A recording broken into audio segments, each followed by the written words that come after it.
So hello friends, welcome to EduTap. So in the interview session today, we have Mr. Akshay, who has recently cleared SEBI Grade A 2022 examination in legal stream.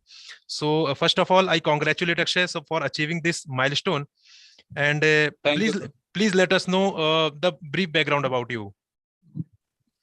sir. I was born and brought up in Lucknow, and Okay. I've done my schooling here. After my school, I graduated from Chanakya National Law University, Patna, and thereafter I've been practicing in the High Court of Lucknow.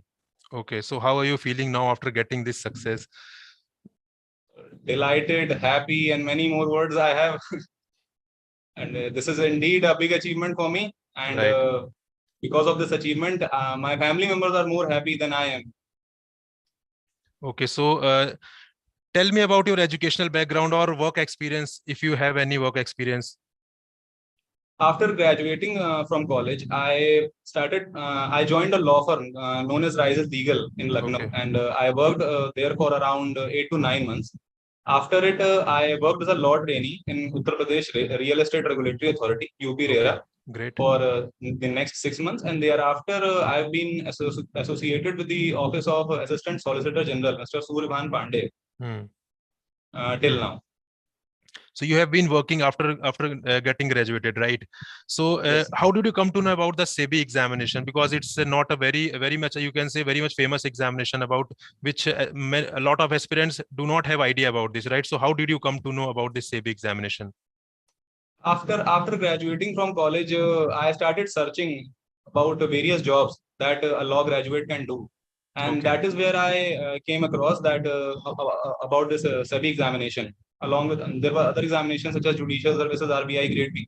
So I also came to know about Securities and Exchange Board of India Grade A officer examination. And at that time, the examination, the syllabus for the examination was quite different in comparison to now, Right. as financial knowledge and other things were also there. So I did not attempt SEBI in 2018. When the syllabus changed, I gave it SEBI in 2020 and thereafter in 2022. So have you been preparing for other examinations also, or you are strictly preparing for SEBI only?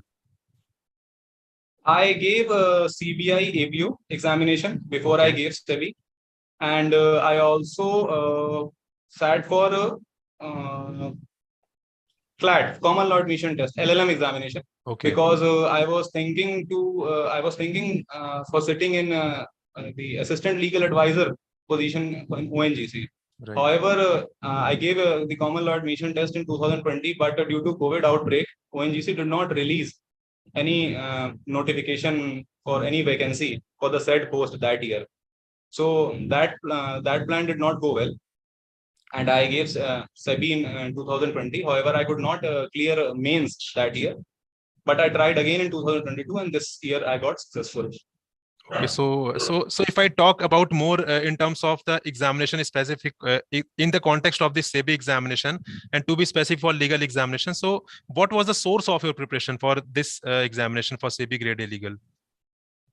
I relied mainly on bare acts, because SEBI examination is because the syllabus. If one sees the syllabus of SEBI examination, it is very specific.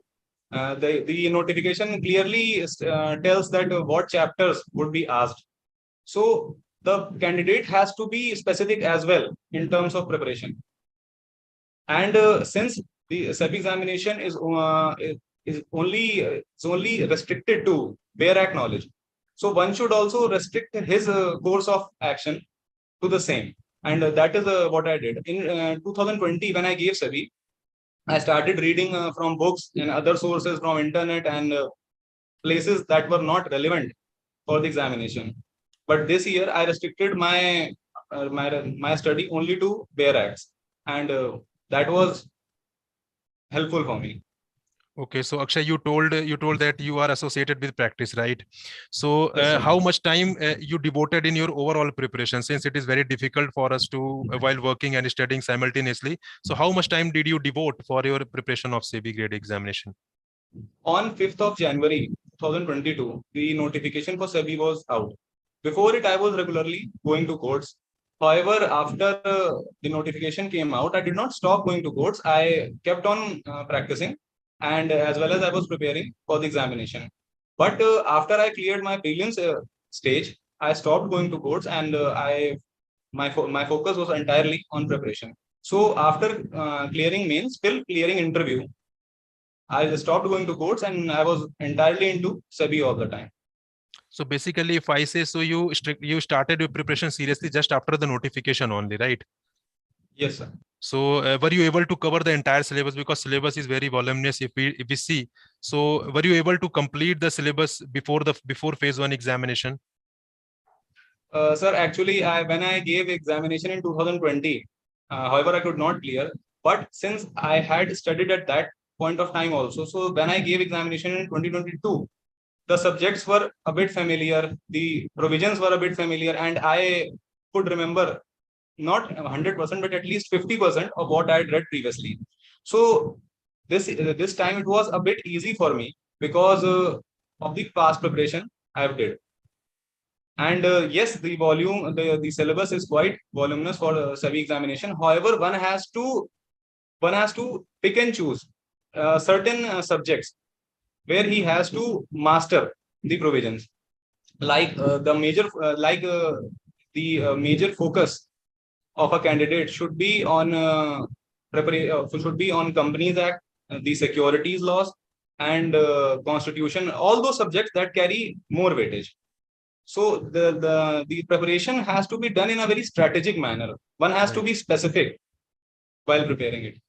So if I talk about phase 1, so there is a cutoff of 40%, right? If I talk about paper 2, so there you can somehow manage by not completing the entire syllabus mentioned in the notification itself. But if I talk about phase 2, so their marks are counted for the purpose of merit. So there you cannot leave any section, I can say, or you cannot leave any particular topic. Yes, so what was your strategy for phase 2 paper 2 specific? How did you cover the entire syllabus? Because you know that the marks are counted for the purpose of merit. So you have to cover the entire syllabus at any cost. So then how did you manage? Sir, again, I like to say that when I gave SEBI examination in 2020, what one mistake I did, and that was I did not focus much on Companies Act and securities laws, and that constituted around 40% of the weightage of the entire examination. And the reason being was that I was not familiar with Companies Act, because in practice you don't get cases in practice. I was practicing in High Court, and I was not getting any cases related to Companies Act, because in High Court you don't cases related to companies don't are not entertained. Right. So I was a bit unfamiliar with the Companies Act and securities laws. This was the mistake I did when I gave examination in SEBI 2020. I focused on other subjects, and I ignored that portion of the examination that was most relevant. I did not repeat this mistake in 2022. As soon as my prelims result was out, I started preparing Companies Act and securities laws, and I kept on revising them. Other than that, I prioritized my subjects. That first I'll prepare for Companies Act, then securities laws, then Constitution, then criminal law, in order of weightage. And this is I guess this approach helped me this time. Right. So if we talk about phase 1 examination, right? So quant, reasoning, and English. So this is quite difficult for legal aspirants, because we know we are from legal background, and we generally do not solve these kind of things in our graduation program, right? So how did you tackle the quant, reasoning aspect? I practiced from the previous year question papers of IBPS, IBPS PO, SBI PO, and other banking examinations that are conducted. So I did not go for mock test papers. I straight away went for the questions that were asked in the examination itself, and that helped me a lot, because the level of difficulty of examinations of the questions that come up in the examinations was good, and that helped me a lot in being prepared for the questions that were asked in paper 1 of a SEBI examination. Right. So if we see the syllabus, right, the syllabus is quite huge. So according to you, it is huge and voluminous, or it is manageable if someone has not prepared earlier? If someone has zero preparation, and he starts from day one, like in my case, as I started when the notification was out, I'll not say that it is impossible to prepare for the examination, but yes, it would be difficult if you are not familiar with 90% of the syllabus. Like I was not familiar with the securities laws, and I believe that very few persons would be acquainted with securities laws. Right. Rest, all other subjects we are acquainted. So if somebody has a good command over all subjects such as Constitution, IPC, CRPC, Evidence, and Companies Act also, then in that case it would be easy for him, because only the securities laws would be the subject that he would be unfamiliar with, and he can prepare for that in the meantime.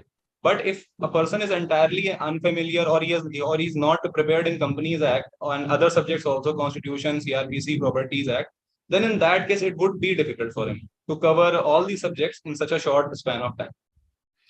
So again, if we talk about the syllabus only, so which of the following topics, or I can say legislation mentioned in the syllabus, is most scoring and easy according to you, which you can finish earlier, which you can finish in very less amount of time, and it has a good weightage? I'll say constitutional law, because constitutional law is something that we all read in college, and it is perhaps the most interesting of all subjects. And I don't think anyone can say that I'm not familiar with provisions of the Constitution. So Constitution, and it carries a weightage of 15%. If I'm correct, it carries a weightage of 15%. So one can start with constitutional law.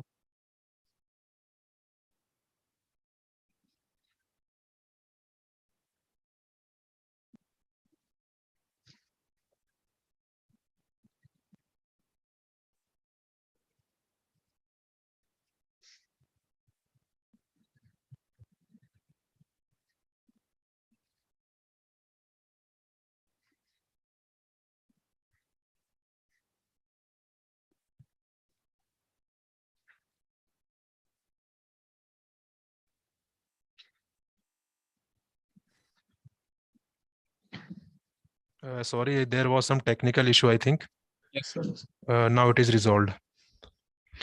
Yeah, so please tell, we were discussing about the most scoring and easy component in the syllabus of legal examination. Yes, sir. Yeah. Sir, I'll say that it depends from person to person. If a person has good knowledge about constitutional law, and constitutional law is also asked in the examination, then he can straight away start from it. If someone has good knowledge about Companies Act, then he can go for Companies Act, which carries a lot of weightage for the examination. So it depends upon person to person that he or she wants to start with which subjects as per his interest and liking. Right. However, So one should start with the subject that carries more weightage in comparison to the ones that carry less weightage. I did this mistake in 2020 because I focused more on subjects that were carrying weightage of 5%, 10%, and I kept those subjects that carried weightage of 15 to 20% for the last. One reason being that I thought that if I can prepare for subjects carrying 5 and 10% weightage, cumulatively they'll add up to around 50 to 60%. So I have 50 to 60% prepared, and I can prepare the rest 40% later. This was the first mistake. And the second mistake was that I was not familiar much with Companies Act and securities law. So I also kept both the subjects for later. And this was the mistake, the only mistake that I did, that led to me not clearing the examination. right. So one should focus more on subjects that carry a higher weightage, and he can accordingly then choose as per his interest that from where he wants to begin with. So basically, one important learning is that yes, weightage should be given priority, right? Yes, preferably Companies Act and securities law. Right. Yeah, because they itself consist around 40% of the 40%. marks. Yes, sir. Right. 40%. Okay. So if I talk about how the preparation of paper 2 was different for phase 1 as well as phase 2, since the syllabus is quite same except some additional topics which were introduced in phase 2 itself. So how the preparation of both the phases for paper 2 is different according to you? Sir, in phase 1, if we talk about the paper 1, which consists of English, English, reasoning, Quant, and GK. I did not prepare for GK at all. Honestly, I'll tell you, I did not prepare GK at all, because I realized that this examination requires strategic preparation. And since marks of phase 1 are not counted, I only have to score the minimum marks to clear paper 1 and paper 2. So I kept my preparation in that manner only, and I did not prepare for GK much. I only I hardly read GK for 4 to 5 days, and only the current affairs. Not my focus was not much on preparing GK and reasoning, quant, and English. English was because throughout my medium of study was English, so English was not a problem for me. The problem was reasoning and quant, because I left reasoning and quant after school. Right. So this was a bit area a bit difficult for me, especially maths. I was always weak in maths since school. So maths, so quant was the area where I did not practice much. I selected a few chapters such as ratio, profit and loss, and simple interest, which I can easily solve. And I decided beforehand that in examination I will only attempt selected questions. I won't go for all the questions, and I'll first attempt English. That was which is most familiar to me. Then I'll attempt reasoning, then quant, and then GK. And I did the same. In GK, I attempted only 5 questions. However, all those 5 questions were correct. In reasoning, only 5 questions I attempted. In quant, I guess only 3 to 4 questions I attempted, and in English, I attempted all the 20 questions. Oh, sorry, 25 questions. So I cleared paper one of phase one in that manner. And in legal, I only read the Bare Acts, and the questions were also from the Bare Act itself, not from any other source. So the paper two was also easy for me.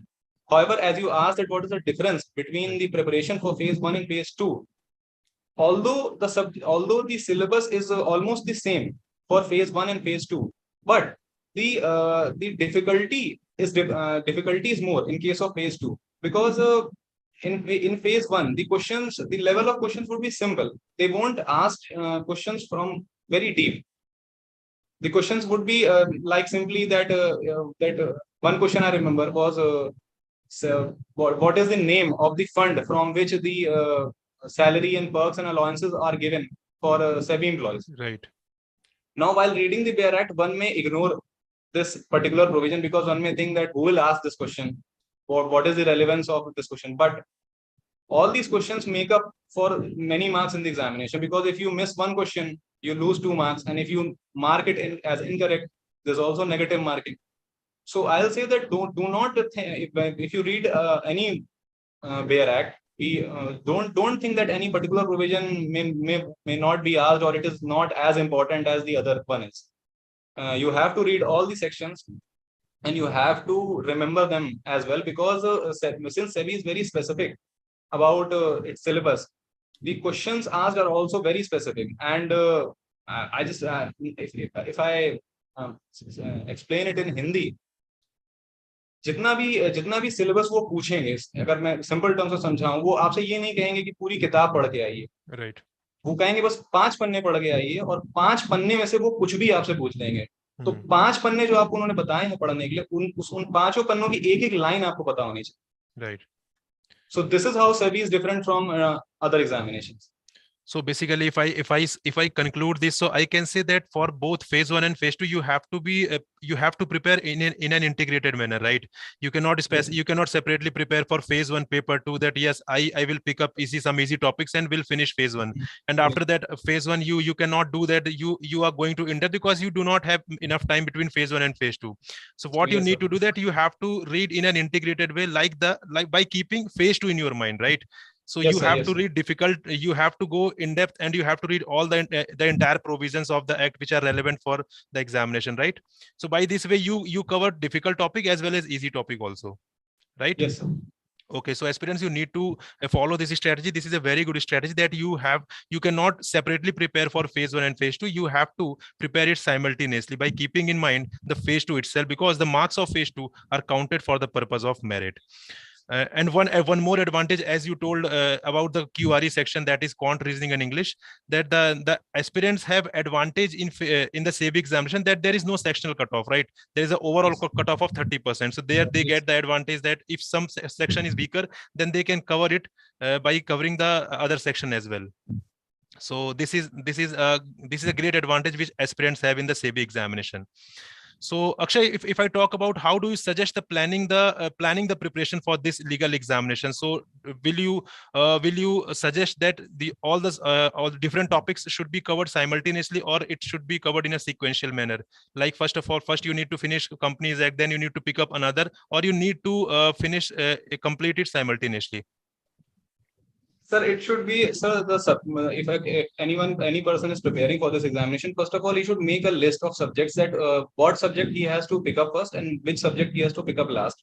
And I said, and as I said earlier, uh, that priority should be on the basis of weightage of subjects. Suppose if one does not like Companies Act or the security laws, then he cannot he cannot keep it for later, because both these subjects carry a huge weightage.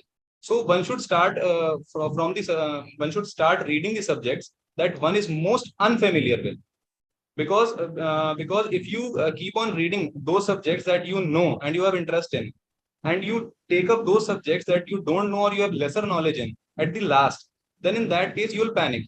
Because if I start reading Companies Act at the last and I don't have any prior knowledge about Companies Act, then in that case it would be quite difficult for me to remember and understand the provisions of Companies Act just a few days before the examination. So one should not go for that approach. Make a list of the subjects and then start preparing them in a sequential manner as per the weightage. The ones carrying the most weightage should be taken up first, and the least weightage should be taken up for the last. And one more thing I would like to caution about the candidates, that in the notification, the weightage is given in percentage, 20%, 15%. So one should not what I've seen that what many candidates do, that they divide the weightage with the marks and then they assume that the questions would be so much in number. Like if the weightage of Companies Act is 20%, so they assume that if 50 questions are asked, then 20% is the weightage of the Companies Act. Then in that case, maximum 10 questions would be there from the Companies Act. No, this is not the case. Okay. One must remember that at the end of the syllabus, there's a line written that that the weightages are only indicative. And I have seen, and I realized this.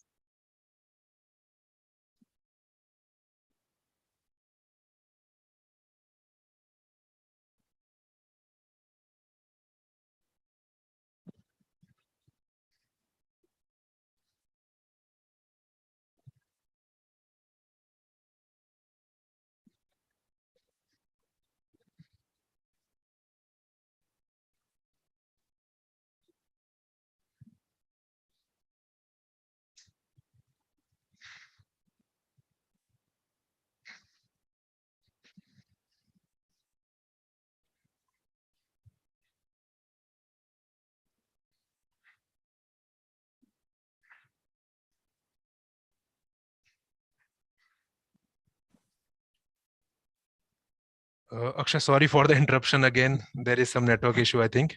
So now it is clear, right? Okay, so yeah, that we were discussing that you should whether you should cover it in a sequential manner or you should cover it simultaneously, different topics, right? So you have told that we should cover it in a sequential manner. Right, right. Okay, so if yeah, you were also saying that there is a specific mention of the weightage of different components, but they are indicative only, right? SEBI may or may not stick to that syllabus, that weightage itself.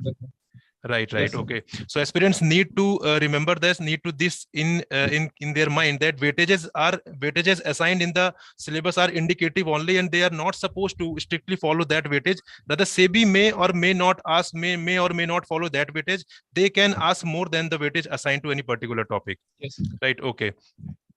So if I talk about the importance of revision, right? So because as you know, that syllabus is very bulky, very voluminous. So how did you revise the things whenever exam approaches? Sir, as soon as I completed one subject, like if I read the completed syllabus of constitutional law, I marked a date that on this particular date I'll revise it again, and I kept doing this with other subjects as well. And the importance of revision cannot be undermined in the case of this examination, because because this examination is all about revision. Since you have to remember very specifically the provisions of different acts, this is, and it cannot be possible for any person without revising them at least 4 to 5 times. Even I could, even for me, it could not have been possible had I not revised the syllabus many times. I'll also like to tell you that in just one day before the examination, at night, I was revising the Companies Act, and around 11 o'clock, I got frustrated and I just closed the book. And I said to my mother that I'm done enough. I'm frustrated. I cannot prepare anymore. She said, okay, don't think much. There's 1 hour left till 12 o'clock, right? You go and sleep at 12 o'clock, but for 1 hour, at least study more. And to my surprise, I opened the Companies Act and I started revising it in a just in a hurry. And I coincidentally, I'll say, or I was lucky that I revised several provisions that were asked next day in the examination. Okay.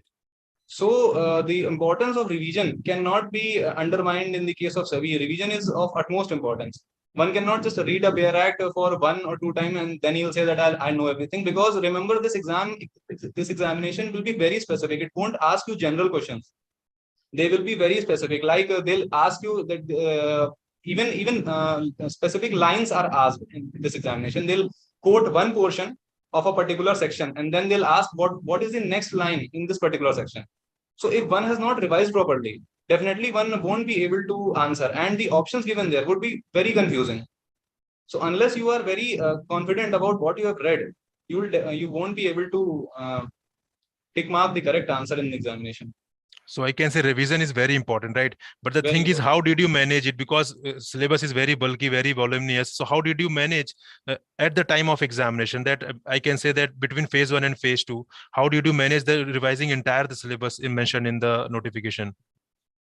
Sir, it's all about time management. One has to one has to give in a lot of hours. Like you have to study for 6 to 7 hours or even more than that as per your capability for the examination, and you have to specifically earmark that I'll study 4 hours. 4 hours I'll study this subject, and for the next 2 hours or 3 hours, however how much even you want to study, I'll revise.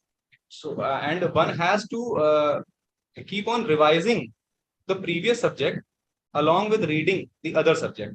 If I'm reading a constitutional law, then I just cannot go on reading constitutional law for days. I have to keep on revising either the criminal law or the Companies Act or the securities law. So revision and reading should be done simultaneously. Okay. So if I talk about the syllabus again, so for phase 2 syllabus, so you can see that this few components are there which generally we do not study in our graduation program, right? Like securities laws, like taxation, Yes. and I can say a few other topics like LLP, right? So Yes. how did you tackle these? And since they are very much important and they have a quite high weightage in terms of Yes, sir. examination, so how did you how did you prepare these components which were quite new? Yeah. So my focus was on Companies Act and securities laws throughout my entire span of preparation, because these are the two subjects from which most questions would be asked, be it phase 1 or be it phase 2. And then there is constitutional law, and then criminal law and CPC and other subjects. As far as taxation is concerned, that constitutes only 5% of the examination, and I only in a general manner I read the principles of taxation, and I did not go very deep into that subject, because because its weightage was only 5%, and since the in syllabus it was not specifically mentioned as to what they would ask from taxation, so it was not wise to start reading books on a subject that constituted only 5% of the examination. So I did not go very deep into taxation, and it did not study much about it. And rather, I kept on studying the other subjects of the examination. And I'll also like to tell all the future aspirants that in this examination mains paper, 3 to 4 questions may be out of syllabus, and those questions would be included in the examination to test your acumen. You obviously one question was from taxation laws, and I had no knowledge. about that particular concept of taxation. However, I attempted that question using common sense, and later I found out that the answer was right. So 3 to 4 questions would be there that out of syllabus, and that would be to test your acumen. So if one can apply common sense, then one can definitely mark the correct answer in those questions as well. And I believe that those 3 to 4 questions are the deciding factor whether you will be clearing mains or not. Because as we have seen that very few people had, not even 0.1% of the aspirants that that clear mains in comparison to those clearing prelims.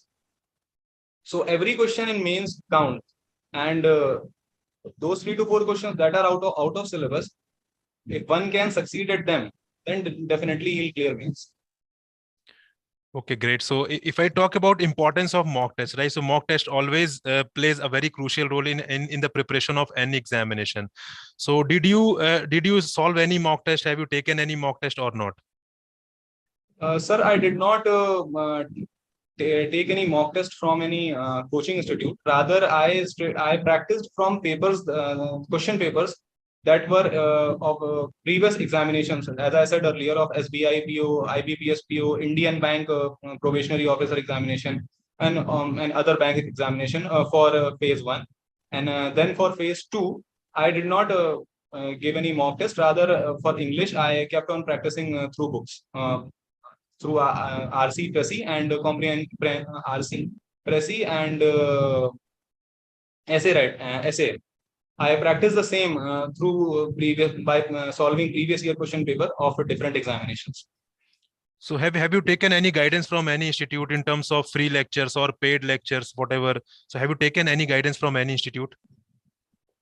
Sir, for free lectures, I took guidance from EduTap. Okay. I saw a lot of videos of your coaching institute, and that guided me a lot in preparation. And for interview preparation, the mock interview by EduTap was definitely an eye opener for me, and it helped me a lot because it gave me a reality check as to where I was, how much was my preparation, and where was I exactly standing in terms of this examination. So so the free lectures of EduTap as well as the pre-mock interview of EduTap was very helpful for me in preparing for interview for this examination. Right, great, Akshay. So if we talk about descriptive English, right? So it is quite a, we can say, the very important area and quite difficult area also, who is not aware about the descriptive answer writing, we can say. So how did you tackle descriptive English? How did you cover, and what was the sequence of your attempt in the descriptive English paper? I can say that between the Pressy reasoning, Pressy reading comprehension and essay. So first of all, please tell me the source. How did you prepare for descriptive English? So for descriptive English mainly consists of 3 parts. The one is the reading comprehension, second is the Pressy, and third is the essay writing. So essay writing is only about 150 to 180 words. So one need not much take a lot of tension about essay writing. The time limit is only 60 minutes, and in 60 minutes you have to complete 3 parts. So the examination is also conducted in that way that you don't miss out on the paper. For preparation, as I said earlier, that I prepared by solving previous year question paper. I solved the RCs of SBI, the previous year question papers of SBI PO, IBPS PO, and other banking examinations. I bought some books from the market and I kept on practicing from them. For Pressy, I also bought some books I bought a book of descriptive English by Arihant Publications. I don't exactly remember the name of the author, but I practiced for Pressy and essay writing from that book. Now, as you asked that what should be the what should be the sequence in which one should go for the descriptive English paper, I like to tell that the English paper is definitely difficult, but more than that, it is tricky, because if you make the wrong choice, if you go for that portion which is lengthy, then definitely you won't be able to write all the complete all the 3 parts of this examination. You have to have a strategic approach when going for the English paper of this examination. For me, I had decided that I'll first attempt Pressy, Then second, I'll attempt RC. Sorry, no, the first I'll attempt PRESI. Then second, I'll attempt I'm forgetting this. Reading comprehension, essay, and Presi. First I'll attempt PRESI, then I'll write essay, and at last I'll go for the RC, because RC is the lengthiest one. Right. And I was lucky, because lucky that I decided in this manner, because had I gone for RC first, then definitely I won't be left with the time to write PRESI or write any essay. So first I attempted PRESI, and that was around I guess 120 words, and then I wrote the essay, which was around 170 words.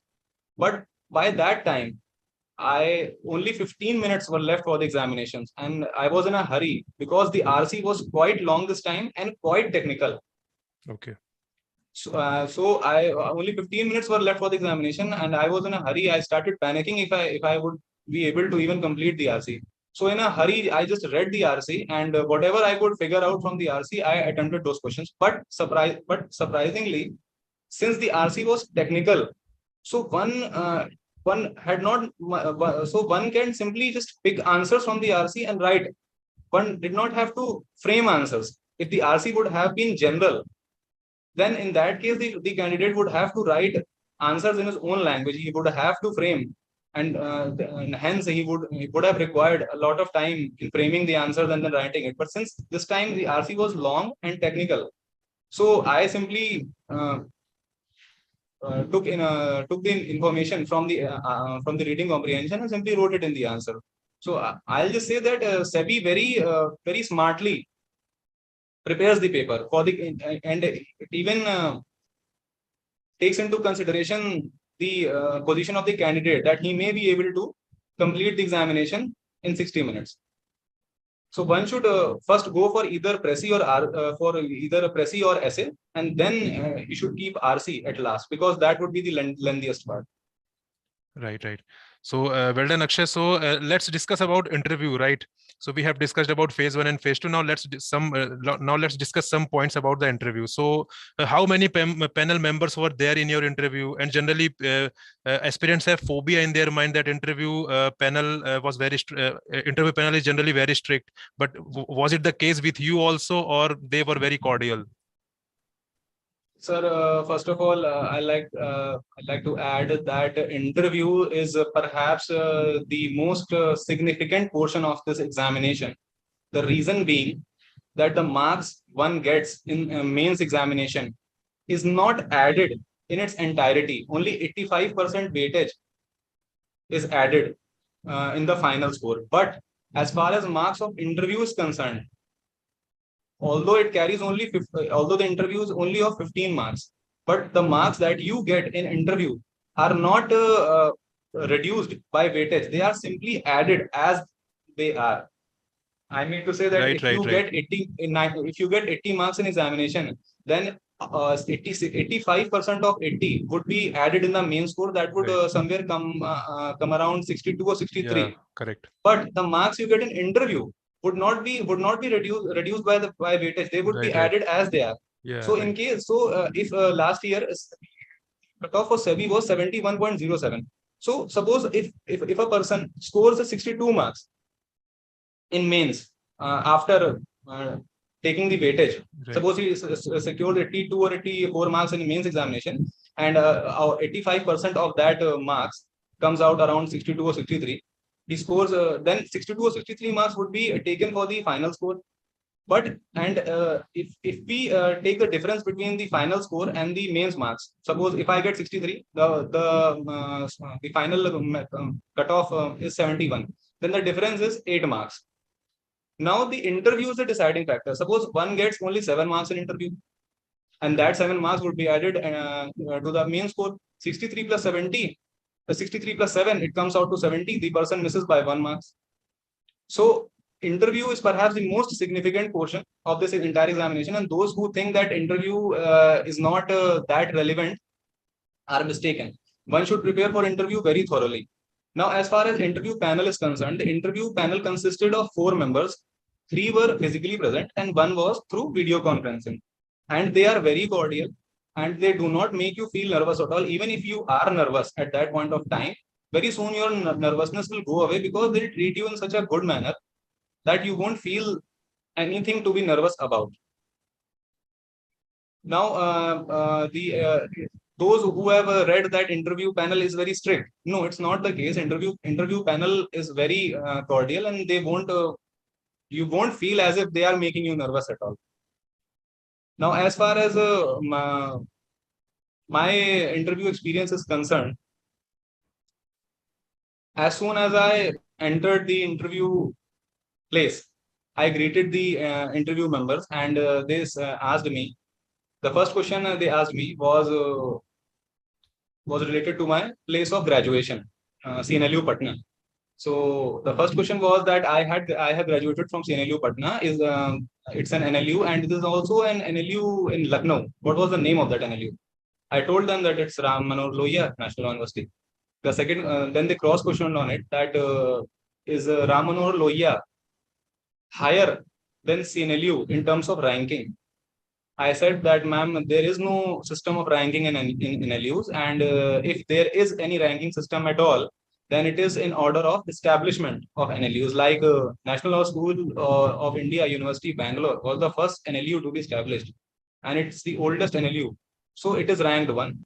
And similarly, Nalsar got established after NLSIU, and then Bhopal, and then Jodhpur. So there is no straightforward any ranking system for NLUs, and if there is any ranking system, it's only in order of establishment. So then they again asked, so you don't believe in any system of ranking? I said no. Then they started asking me from my questions from my work profile. They asked me that I have worked previously at RERA. What did I do? I was into practice. What was which cases I dealt with, and work profile related questions. Then they cross questioned me that I was after graduating from college, I practiced in a law firm known as Rises Legal, as I told before. They asked me that you have worked there for around 8 to 9 months, and then you shifted to shifted to working for RERA, UP RERA as a law trainee, and then you you are now you are now preparing for SEBI examination. So is it not the case that you are going away from litigation? Because if you get selected in SEBI, you will be working on litigation only. To that question, I replied that no, ma'am, I have been practicing since I left RERA, and even before joining RERA, I was practicing. So it's not the case that I have not been into litigation, and even if I am, and even if I'll be allotted litigation work in SEBI, that would not be anything unusual for me. I guess they were satisfied with the answer. Then the second question, which they asked, was related to was related again to my work profile, and they asked that you have been practicing, you have been associated with the office of ASG. Then what you have been practicing about, like civil cases or criminal cases, what you have been doing. So I described them about the cases I was doing. Then the one interview panel member that was through video conferencing, he asked me about the sources of preparation for SEBI. So I thought he's asking from where did I study. I told him that I relied on bare acts and the internet and YouTube lectures and other. So he said, no, I'm not asking about those sources. What I mean to ask is that what do you know about SEBI? Have you read any judgments, rules, regulations, orders? What do you know about SEBI?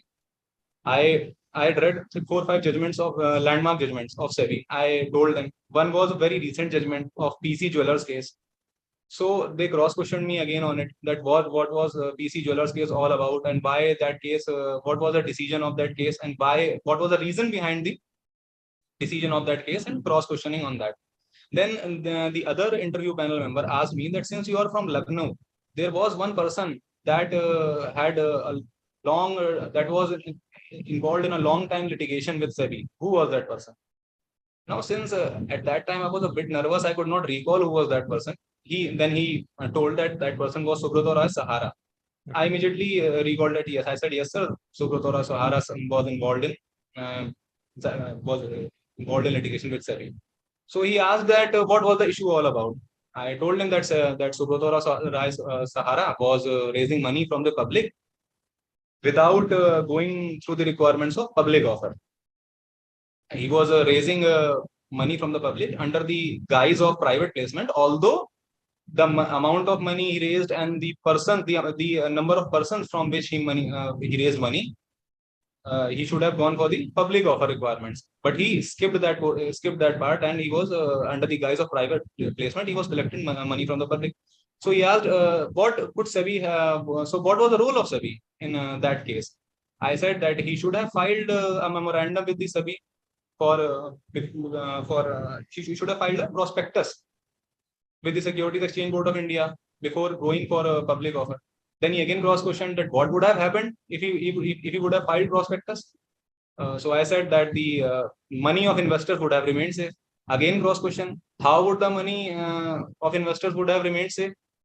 Then I answered that, sir, SEBI would have verified the information in the prospectus and then would have granted sanction if deemed fit. And then he would have gone for the public offer. Then he seemed satisfied and he said, okay, I understood. Then there was another interview panel member. She started asking me question about with related to technical knowledge for SEBI. She asked that, have you gone through the website of SEBI? No, this was a bit tricky question, because had I said yes, then she would have asked me from anywhere in the entire website. So this was where I applied my mind, although I was very nervous at that time, but still somehow I managed to apply my mind, and I said, yes, ma'am, I have read the SEBI prohibition of insider trading regulations. I just restricted my answer to prohibition of insider trading regulations. Then she asked me a question that whether a person who is in knowledge, who has knowledge, who has in a confidential, sensitive, price sensitive information, unpublished, price sensitive UPSI, who has unpublished price sensitive information, if that person is having that knowledge, only he's in possession of knowledge, is he liable would he be guilty for insider trading? I said, no, ma'am, being in mere possession, in possession of that knowledge is not punishable. However, using that knowledge to trade in stock market is punishable.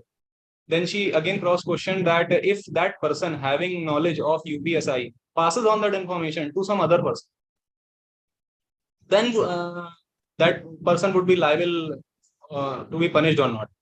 So I replied, ma'am, as long as I'm not trading with that information, it's not punishable. As soon as I trade with that information, it becomes punishable. She said, okay. And then they asked me to leave. I greeted again all the interviewers, and then I left the room. Okay, so basically questions were there from your biodata also, from current happenings also, as well as from the SEBI's website also, right? Yes, sir.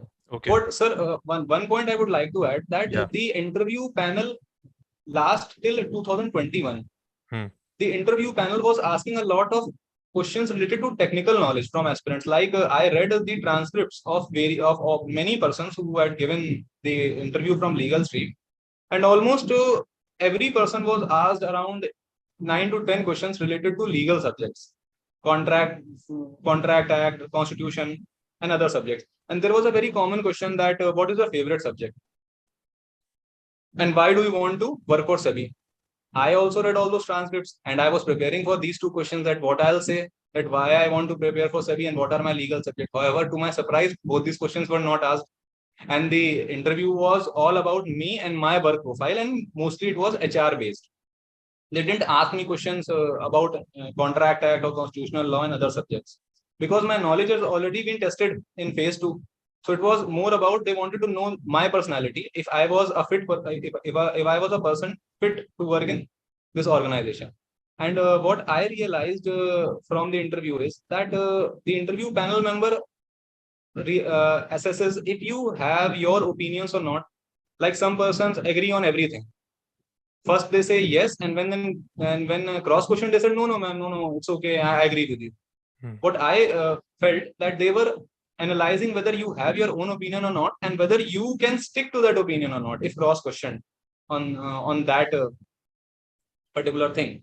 And then confidence, and then it's all about confidence. The person has to remain confident in front of interview panel, and whatever, and most of all, he should know, if you don't know an answer. Like I was also asked about real estate investment trust. I did not know about what real estate investment trust was about. I simply said, no, ma'am, I've not read about it.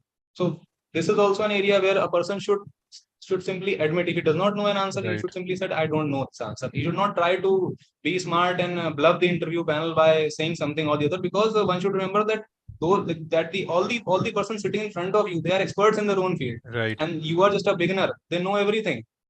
So don't. So one should not try to act smart in front of them. If you don't know the answer, simply say I don't know the answer, and they'll ask another question. So what I felt from the interview was all about having your own opinions, a confident personality, and sufficient knowledge for the organization. One need not know everything about SEBI, but at least one should have basic knowledge that what SEBI does and what SEBI is all about. So this is very important learning for the future aspirants, that if you do not know the answer, kindly admit that yes, you do not know the answer, right? Because they are enough experienced, they know everything, they judge whether you are lying or whether you are telling truth, right? So humbly accept that you do not know the answer, and you will definitely read after going home the provisions related to which was asked in the interview, right?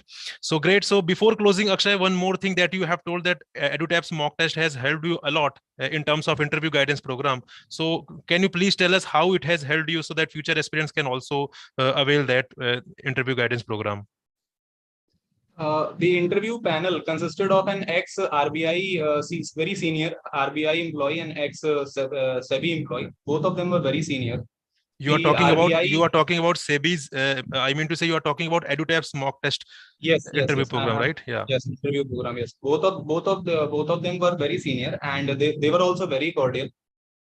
The ex-member, the ex-RBI member was asking me questions on why as to why I want to join SEBI and why I want to leave litigation.